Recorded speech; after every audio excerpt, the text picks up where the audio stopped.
30 years, Joe Arnone has been a community fundraiser doing auctions for worthwhile charities and all over the country. She's the original and resident auctioneer for Leather Pride Night in New York City, and that means one of the few people who got to sell my ass years ago. Exactly, thank you. I owe you 20. And Philadelphia Leather Pride Night. Recently, the Leather Heart Foundation presented her with the $1 Million Heart Award in recognition of having raised over $1 million for charities. These include Brother Help Thyself, National Gay and Lesbian Task Force, National Gay and Lesbian Anti-Violence Project, National Coalition on Sexual Freedom, International Anti-Violence Project, Heritage of Pride, Capital Pride, the Whitman Walker Clinic, the Leather Archive, Goal, Fire, Flag, EMS, and In the Life.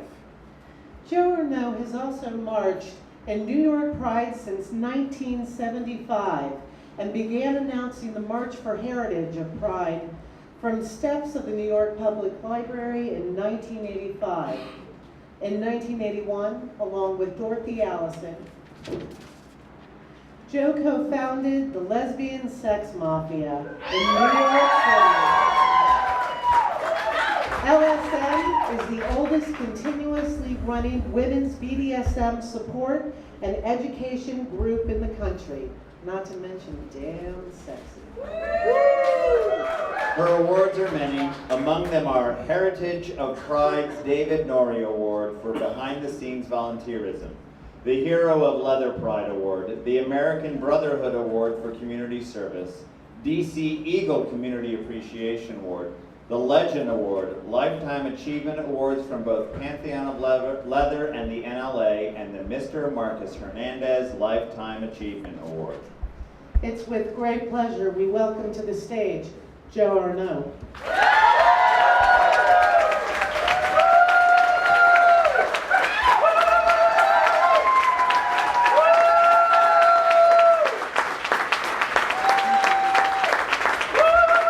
Because I need a podium. And I know by counting to 5, I will have those that always stand up to help without even asking will come up on this stage for me and get that podium. I need help. Come and help me, please. Come on, boys.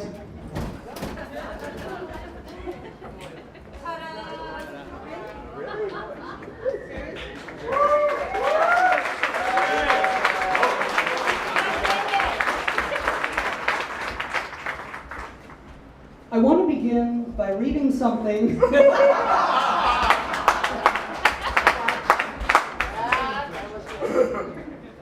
which is actually not part of my endnote, but it's something I think everyone in this community needs to hear. Certainly every officer in the United States Army is forced to memorize it. And I think it's something that a lot of people in our community would benefit by hearing, knowing, and remembering. The discipline which makes the soldiers of a free country reliable in battle is not to be gained by harsh or tyrannical treatment. On the contrary, such treatment is far more likely to destroy than to make an army. It is possible to impart instruction and give commands in such a manner and such a tone of voice as to inspire in the soldier no feeling but an intense desire to obey, while the opposite manner and tone of voice cannot fail to excite strong resentment and a desire to disobey. The one mode or other of dealing with subordinates springs from the corresponding spirit in the breast of the commander. He who feels the respect which is due to others cannot fail to inspire in them respect for himself, while he who feels and hence manifests disrespect towards others, especially his subordinates, cannot fail to inspire hatred against himself. Major General John M. Schofield. is addressed to the Corps of Cadets at West Point in 1879. Take it with you and remember it.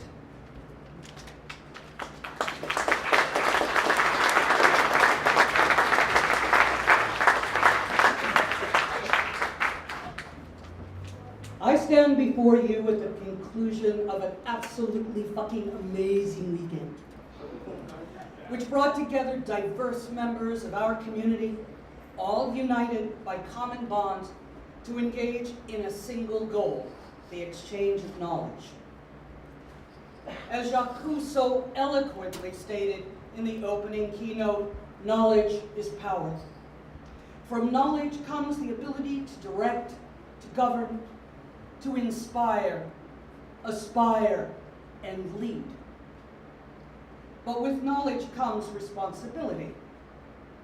It is the responsibility to use this knowledge wisely, to share that knowledge with others, to help those less able, and direct those who are lost. Those who truly shoulder the mantle of responsibility for something have agreed to strive for a successful conclusion, no matter what that task might be. Thus, with responsibility comes leadership. Leadership is all about responsibility, about honor, about honesty, about reliability. Leadership is a very, very, very real thing. Not some imagined construct. It is tangible. That quest for success, the employment of unstoppable drive, and the willingness to carry many others across the finish line. Those are the things that define a leader. Leadership is not bestowed. It is learned and it is earned. Leadership is about the willingness to accomplish, an ability to succeed, and a commitment to carry others with you to whatever the desired conclusion might be. Being leaders is not a solitary pursuit, although, frankly and honestly, it is often a fucking thankless one. Leadership is not about being a top or a title holder or having a really active Twitter feed. It's about being a worker, not a poser. It's about being a tireless and reliable advocate, not a pompous blowhard. It's about getting your hands dirty and never expecting someone else to come along and clean it for you. As a matter of fact, hell, a real leader doesn't notice their hands are dirty. Leading is doing. It's not about pointing or appointing. It's about the example you set by your willingness to engage and actively work to bring about change. And it's never, ever about taking credit for the work done by others.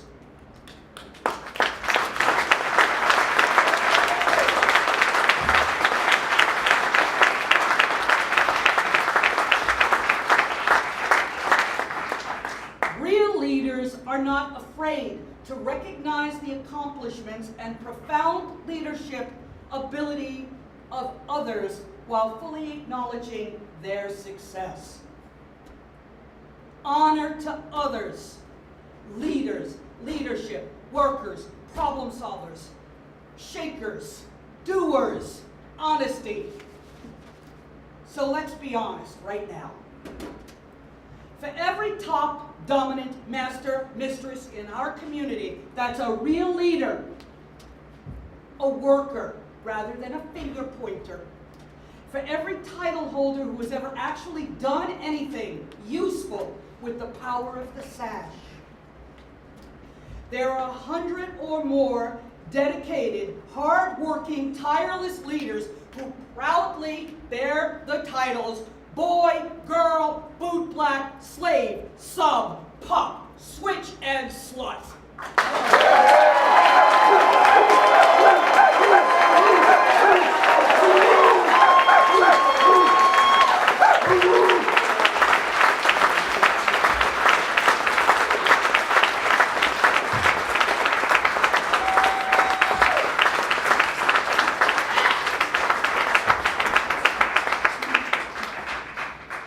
Honest, honorable, hardworking, incredible men and women who frequently toil in quiet solitude, some would say servitude, seldom acknowledged and often seeking even less.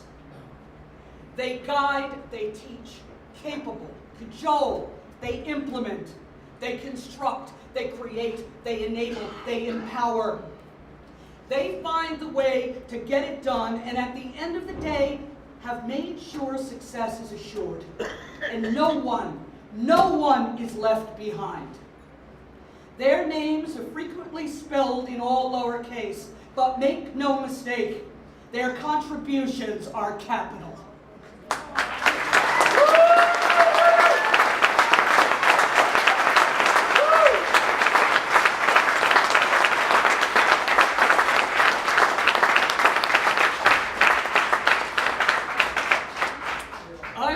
Conference book for this, the 18th Letter Leadership Conference, both the list of presenters and the Philly LLC committee that put it together. And I see a fuck ton of lowercase letters. I see a buttload of other names who I know, each in their own way, flags right.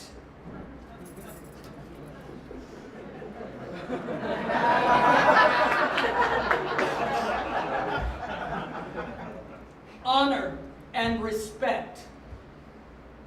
Honor is bestowed. You award an honor. Respect is earned. Honesty tells us they are entitled to both. Why? Because they earned it the good old fucking fashioned way. They worked for it.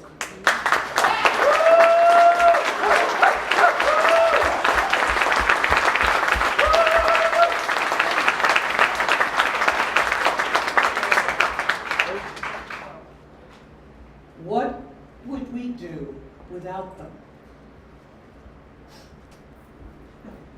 Better stated, what would get done without them? I'll posit you a guess. A fucking hell of a lot less than gets done now. And I will go you one better. Think of the demise of the cheery attitudes, the kind words, and the bright smiles. Imagine the attitude coming back at you if tops, mistresses, or masters were actually doing all the work. Is that really a world you want to live in? Woo! It is the one we could live in, but is it one we could stand to live in? I don't think so. And how simple is it to maintain our accustomed way of life? One word: respect. It wouldn't kill anyone to acknowledge the leadership of these people, that these people willingly bring to the table, their tireless effort, their amazing contributions. A simple handshake as an equal, an acknowledgement that you noticed, or extended thanks for the benefits that their efforts bestowed on you. That's it. In every culture and in all societies that have survived and thrived, civility has endured despite class, status, and occupation. Societies who maintain profound inequity either perish or change. Look at South Africa,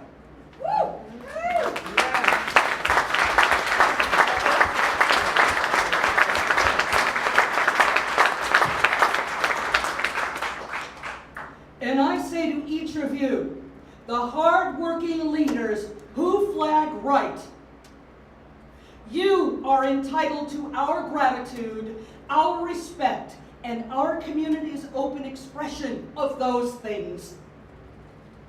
You are entitled to have your profound generosity of spirit and contribution recognized and applauded. You need to accept that fact and expect it because you have earned it. So now I say to each one of those people who has worked ceaselessly to lead us through one amazing conference, thank you. You have for many, many years had both my respect and my gratitude. And with each new accomplishment, achievement, or success, my debt and that of this community to you grows. You earn respect by showing respect.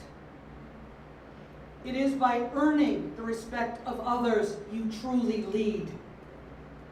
Those that flag right do it without hesitation or forethought. Many who flag left would do well to learn from them. Hello. Ben Zuma in the Talmud says, who is wise? The one who learns from every person. Who is brave? The one who subdues his negative inclination. Who is rich? The one who appreciates what he has.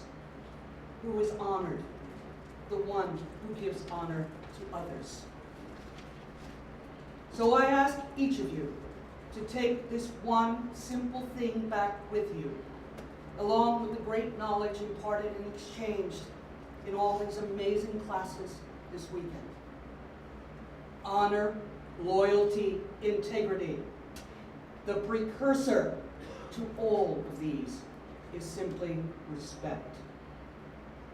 And now I ask that you put your hands together and give a round of applause to recognize the accomplishments and extend much, frequently overdue thanks to all those who tirelessly work for our community and made this event and so many others like it possible.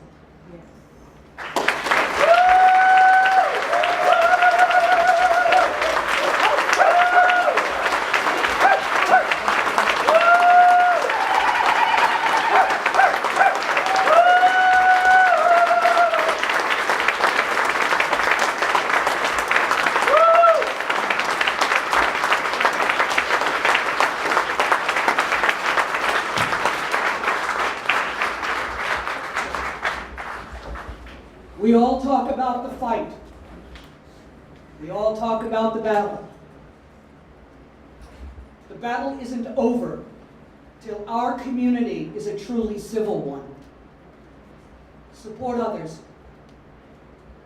And most importantly, show and expect a little respect. It won't kill you, and it won't change a single dynamic. I promise. I've treated every person here with an equal amount of respect. It hasn't hurt my fucking ego one bit. I promise. It goes a long way. Travel well, good luck, and keep working. Thanks.